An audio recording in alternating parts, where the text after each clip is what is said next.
দেশের স্থিতিশীলতার স্বার্থেই আবারও দ্রুত নির্বাচনের দাবি জানিয়েছেন বিএনপি মহাসচিব মির্জা ফখরুল ইসলাম আলমগীর। তিনি বলেন, এই সরকার এখনো স্টেবল হতে পারেনি সব দিক থেকে। আমরা বারবার বলে আসছি যে এসব আপনাদের কাজ না, আপনারা তাড়াতাড়ি দ্রুত একটা নির্বাচন দেন। জাতীয় প্রেস ক্লাবে এক আলোচনা সভায় এ দাবি জানান মির্জা ফখরুল।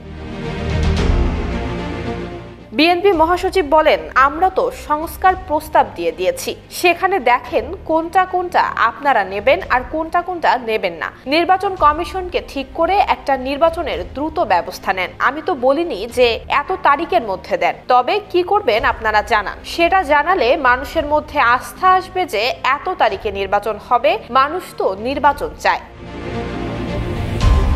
মির্জা ফখরুল বলেন, সরকারের লোকজন আছে, তারা অনেক সময় অনেক কথা বলে বিভ্রান্তি সৃষ্টি করছেন। ফোকাস এক জায়গায় করুন, আর সেটি হচ্ছে নির্বাচন কমিশনকে ঠিক করে, প্রশাসনকে ঠিক করে। Double million offer Walton fridge কিনে পেতে পারেন 20 লক্ষ টাকা, রয়েছে কোটি কোটি টাকার নিশ্চিত উপহার। বিচার ব্যবস্থাকে ঠিক করে নির্বাচনের দিকে যান, বাকি কাজ যারা নির্বাচিত হয়ে আসবে তারাই করবে। তিনি বলেন, আমরা আগে থেকেই বলে এসেছি, নির্বাচিত হয়ে আসলে আমরা একা দেশ চালাবো না।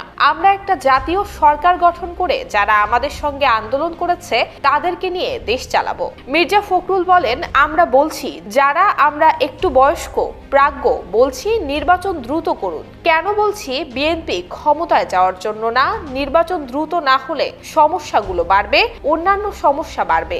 এখন আপনার যারা গণতন্ত্রকে ধ্বংস করতে চায়, বাংলাদেশের স্থিতিশীলতা ধ্বংস করতে চায়, তারা মাথা চাড়া দিয়ে উঠেছে।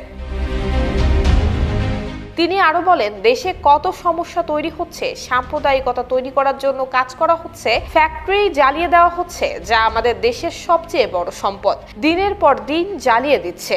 অন্তর্বর্তীকালীন সরকার কিছুই করতে পারছে না।